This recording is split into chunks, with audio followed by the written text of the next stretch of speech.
एक समय की बात है। एक बार दांत और जीभ में भयंकर युद्ध छिड़ गया। दांत ने जीभ से कहा, अरे तुम तो सिर्फ मांस के लोथड़े हो। तुम में तो कोई खूबी भी नहीं है। न ही तुम्हारा कोई रूप है और न ही कोई रंग। हमको देख रही हो, कैसे मोतियों की भांति चमक रहा हूँ। बेचारी जीभ ने कुछ भी नहीं कहा और वह चुप रही।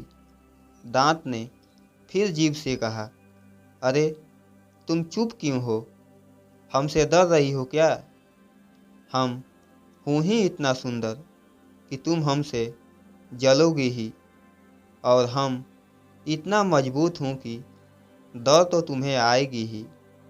जीभ दांत की बातों को अनसुना करते हुए चुप रही। दिन बीतते गए। समय अपनी रफ्तार के साथ आगे बढ़ता गया और देखते ही देखते कई वर्ष बीत गए।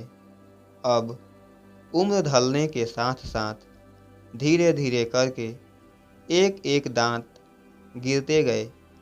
लेकिन होना क्या था? जीभ वहीं ज्यों की त्यों बनी रही।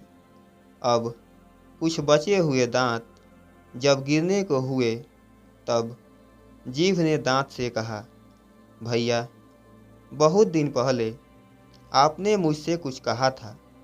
आज उन सब का उत्तर दे रही हूँ। इंसान के मुंह में आप मुझसे बहुत बाद में आए हो, और मैं तो जन्म के साथ ही पैदा हुई हूँ।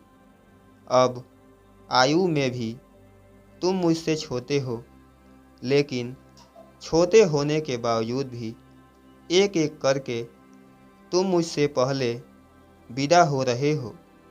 इसका कारण तुम्हें पता है?